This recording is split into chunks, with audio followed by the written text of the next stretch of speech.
राजन झा आपका editorial class में स्वागत करता हूं। आज हम लोग पॉलिटी के नेक्स्ट चैप्टर को हम लोग देख रहे हैं, जो कि है संविधान की अनुसूचियां। पिछले 2 चैप्टर में हम लोगों ने संविधान के बारे में कुछ हद तक जानने का प्रयास किया, जिसमें कि हम लोग संविधान के स्टार्टिंग को, स्वरूप को देखा। ठीक है, तो आज हम लोग भाग 3 पढ़ रहे हैं, चैप्टर 3 पढ़ रहे हैं, संविधान की अनुसूचियां। तो ये पढ़ने से पहले मैं कुछ बातें आपको बता दूं कि कुछ चैप्टर अभी हिस्ट्री के 2 चैप्टर मेरे कंप्लीट हुए हैं, ज्योग्राफी के हुए हैं, पॉलिटी के भी 2 चैप्टर कंप्लीट हुए हैं। तो अभी कुछ दिन पॉलिटी चलेगा, उसके बाद फिर हम लोग हिस्ट्री और ज्योग्राफी को आगे करते जाएंगे। ठीक है, तो चलिए हम लोग स्टार्ट करते हैं। तो संविधान की अनुसूचियां, आप लोग को पता होगा कि शुरुआत में क्या था। जब हमारा मूल संविधान, जब संविधान बनकर तैयार हुआ था, तो मूल संविधान कितने थे? मूल संविधान में अनुसूचियां कितनी थी? 8। आप लोगों को पता है कि संविधान जब शुरू में बना था तो उस समय कितना था? 8 था। हम लोग पढ़ भी चुके हैं, और हम लोग ये भी पढ़े थे कि 395 आर्टिकल हैं, 22 भाषाएं हैं, 22 भाग्य हैं, और 8 अनुसूचियां थी, जो कि अभी वर्तमान में कितना हो गया है? 12 हो गया है।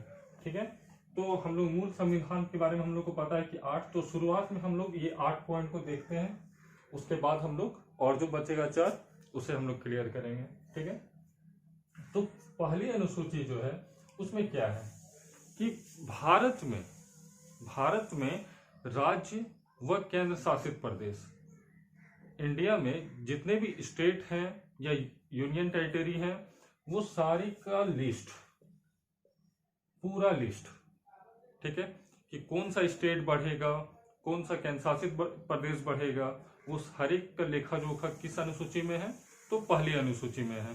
बहुत बार क्वेश्चन पूछता भी है कि अगर किसी स्टेट का नाम बदलना है या कुछ भी ऐसा करना है स्टेट के बारे में या फिर यूनियन टेरिटरी के बारे में, तो संविधान के किस अनुसूची के तहत हम लोग इसको बोल सकते हैं? तो पहली अनुसूची। ये क्लियर हो गया पहला पॉइंट कि भारत में राज्य व केंद्र शासित प्रदेश का पूरा लिस्ट किसमें है? पहली अनुसूची में है। एक पॉइंट क्लियर। दूसरा पॉइंट है वेतन और भत्ता। ठीक है, वेतन और भत्ता, इससे हम लोग क्या समझते हैं? क्या आम नागरिकों का वेतन भत्ता? नहीं।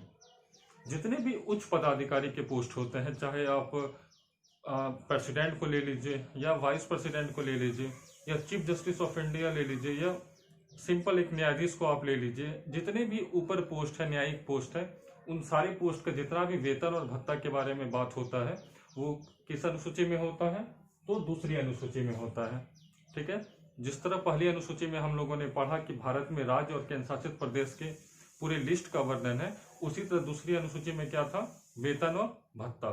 ठीक है, तीसरा पॉइंट, शपथ, जिसको हम लोग क्या बोलते हैं? ओथ। तो इसको याद करने के लिए सिंपल सा ट्रिक है कि आप अगर किसी जॉब में अगर आप जाते हैं तो पहले आप क्या कीजिएगा? डायरेक्ट शपथ तो नहीं ले लीजिएगा कि हम करेंगे जॉब। पहले आप लोग क्या करोगे? कितना वेतन दोगे हमको? ठीक है, तो वेतन और भत्ता पहले आ गया। उसके बाद क्या आया कि ठीक है, वेतन हमको सुटेबल लग गया, अब हम क्या करेंगे? ओथ करेंगे, शपथ लेंगे। ठीक है, तो इस तरीके से आप लोग याद करने का प्रयास कीजिएगा, और रटना नहीं है। अगर रटिएगा तो भूल जाइएगा, इसलिए एक स्टार्टिंग से, शुरुआत से अच्छे से हर एक चीज को करना है। क्लियर है? तो पहला पॉइंट हम लोग का क्लियर हो गया था, दूसरा अनुसूची क्लियर हो गया था, तीसरा क्लियर हो गया। चौथा में क्या है कि राज्यसभा की सीट। आपको पता है कि संसद का निर्माण कैसे होता है? राज्यसभा, लोकसभा और राष्ट्रपति, इन तीनों को मिलाकर के संसद का निर्माण होता है। तो राज्यसभा की सीट के बारे में जो अनुसूची में है, वो चौथी अनुसूची में है। हम लोग को पता है कि नीचे वाले सदन को हम लोग लोकसभा बोलते हैं, ऊपर वाले सदन को हम लोग राज्यसभा बोलते हैं। क्लियर है? तो राज्यसभा के सीट के बारे में, चाहे वो राज्य में कितना होगा और केंद्र शासित प्रदेश में भी राज्यसभा की सीट कितनी होगी, इन दोनों का वर्णन चौथी अनुसूची में है। एक बार यूपीएससी तक में क्वेश्चन पूछा है, स्टेट पीसीएस में भी ये क्वेश्चन पूछा है कि राज्यसभा की सीट क्या सिर्फ राज्य के लिए होती है? ये स्टेटमेंट गलत है या सही है? और हम लोगों ने अभी पढ़ा है कि ये जो राज्यसभा की सीटें हैं वो राज्य और केंद्र शासित प्रदेश, ठीक है, राज्य और केंद्र शासित प्रदेश दोनों के लिए है। ठीक है, कि हमारे राज्य में कितने राज्यसभा सीट होंगे और हमारे केंद्र शासित प्रदेश में कितने राज्यसभा की सीटें होंगे, ये दोनों का ही वर्णन चौथी अनुसूची में है। क्लियर है। पांचवा पॉइंट में क्या है, SC ST।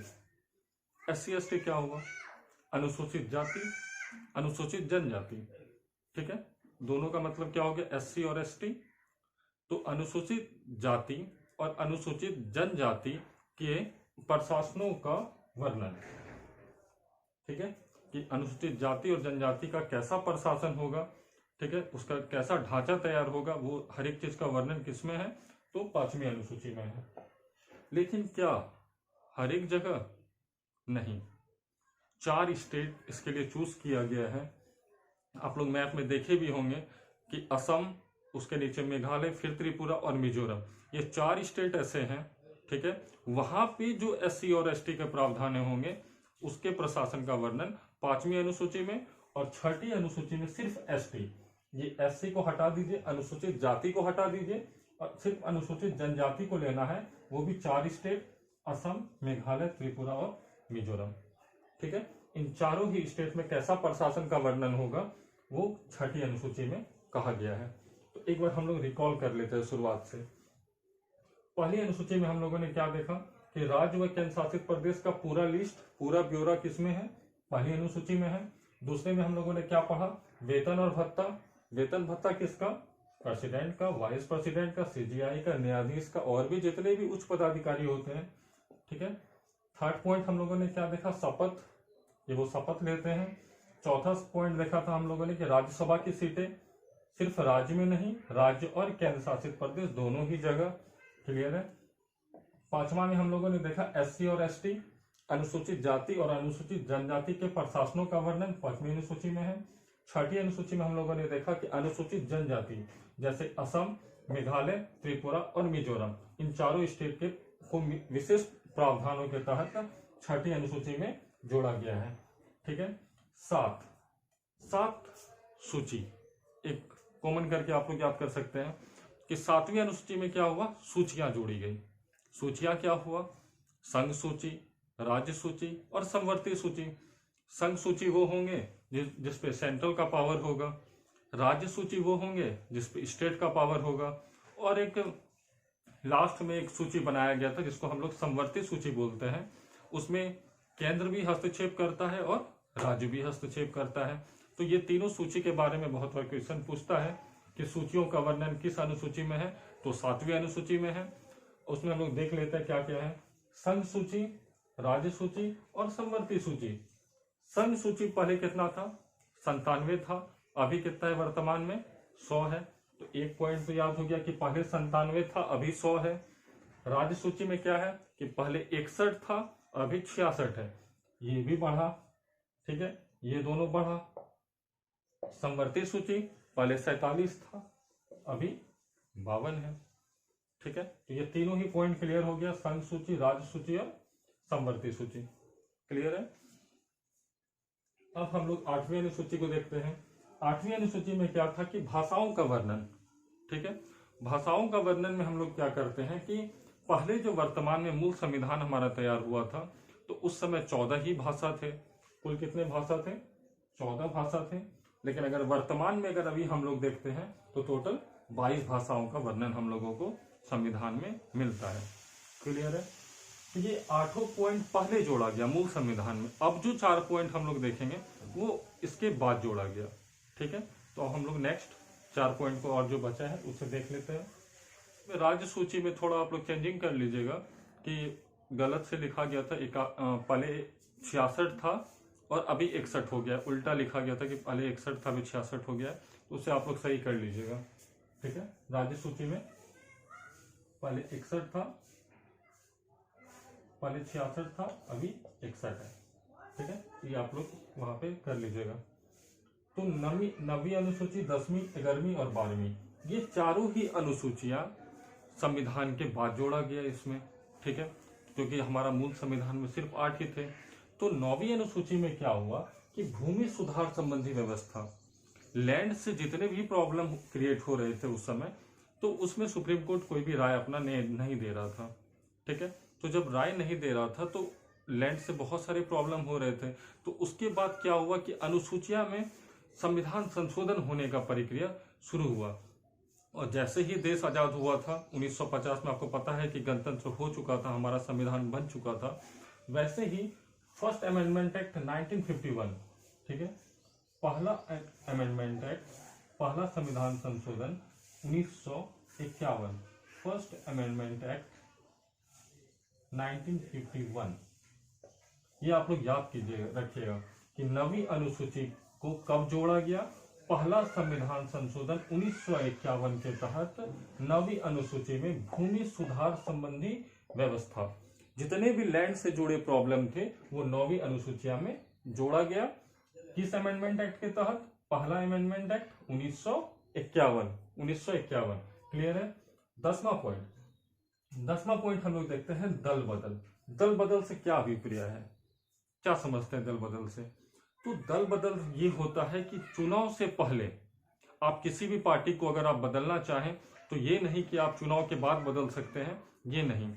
चुनाव से पहले अगर आप कोई भी पार्टी को अपना चूज करना चाहते हैं कि अभी हम इस पार्टी में हैं, अब हम उस पार्टी में जाना चाहते हैं, अभी आप देखते भी होंगे वर्तमान में ऐसा होता है, तो वो किस अनुसूची के तहत होता है? 10वीं अनुसूची के तहत। 10वीं अनुसूची में दल बदल को जोड़ा गया। जो भी एसएससी का तैयारी कर रहे होंगे बच्चे, उन्हें पता होगा, अगर वो प्रीवियस क्वेश्चन बनाए होंगे तो उनको ये क्वेश्चन बहुत बार मिला होगा कि दल बदल किस अनुसूचिया में है, तो 10वीं अनुसूची में है। किस संविधान संशोधन के तहत इसको जोड़ा गया?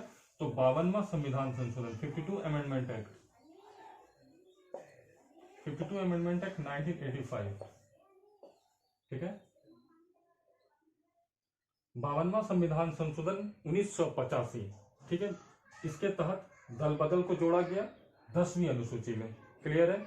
9वीं अनुसूची हम लोग देख लेते कि पहला संविधान संशोधन 1951 भूमि सुधार संबंधी व्यवस्था। 10वीं अनुसूची में हम लोग देख लिया कि दल बदल, 52वां संविधान संशोधन 1985। 11वां अनुसूची क्या था? तो 11वां अनुसूची में आप लोग पढ़े हैं कि पंचायती राज व्यवस्था है।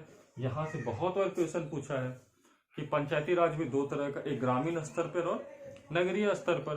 तो ग्रामीण स्तर पे क्या हुआ, उसको 11 अनुसूचिया में रखा गया, जिसमें 29 कार्य क्षेत्र थे, ठीक है। तो 11वीं अनुसूची किसके लिए है? पंचायती राज व्यवस्था के लिए है। कितने कार्य क्षेत्र? 29 कार्य क्षेत्र। और इसको किस संविधान संशोधन द्वारा जोड़ा गया? 73 अमेंडमेंट एक्ट 1992-1993। ऐसा क्यों होता है?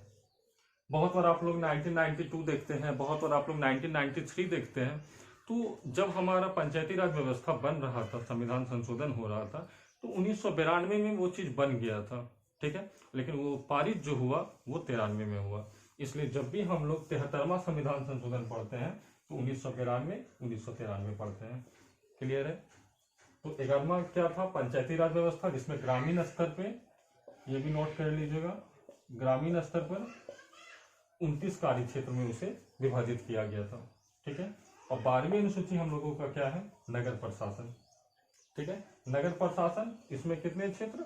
18 कार्य क्षेत्र, ग्रामीण में 29 और शहर में 18। और इसमें भी सेम आप लोग को कर लीजिए 74 अमेंडमेंट एक्ट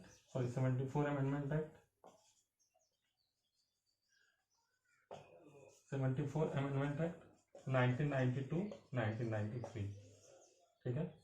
तो ये चारों ही पॉइंट हमारे बाद में जोड़े गए, और चारों ही पॉइंट से बहुत बार पूछा जाता है कि पंचायती राज व्यवस्था को किस संविधान संशोधन के तहत जोड़ा गया? तो 73वां संविधान संशोधन 1992-1993। बहुत बार पूछा जाएगा कि नगर प्रशासन जो हमारा 12वीं अनुसूची में है वो किस संविधान संशोधन के तहत जोड़ा गया? तो 74वां संविधान संशोधन 1992-1993। पहला संविधान संशोधन हम लोगों ने देख लिया कि फर्स्ट अमेंडमेंट एक्ट 1951, जिसके तहत भूमि सुधार संबंधी व्यवस्था को अपनाया गया। 10वां अनुसूची हम लोगों ने देखा दल बदल, जो कि क्या था? 52 अमेंडमेंट एक्ट 1985 के तहत दल बदल को जोड़ा गया। तो ये चारों ही पॉइंट क्लियर हो गए, और इससे अच्छे से आप लोग कॉन्सेप्ट से कीजिएगा, एक भी चीज रटने का जरूरत नहीं पड़ेगा। जो भी इस वीडियो को 1 से 2 बार अगर आप लोग देख लेते हैं तो आप लोगों को हर एक पॉइंट याद हो जाएगा। क्लियर है। अब आगे हम लोगों को और भी पॉलिटी में बहुत सारे चैप्टर है, जिसमें कि हम लोग संविधान के स्रोत के बारे में पढ़ना है। फिर हम लोग प्रियम्बल पढ़ेंगे, प्रस्तावना, मौलिक अधिकार, नीति निर्देशक तत्व, उसके बाद हम लोग इम्पोर्टेंट जितने भी आर्टिकल होंगे वो सारे ही पॉइंट को हम लोग देखेंगे। तो आप लोग अच्छे से इस वीडियो को कंप्लीट कीजिए, और इस वीडियो के अलावा बाकी जो 2 वीडियो है पॉलिटी का, उसे भी आप लोग देखिए, आपसे क्वेश्चन सॉल्व होगा।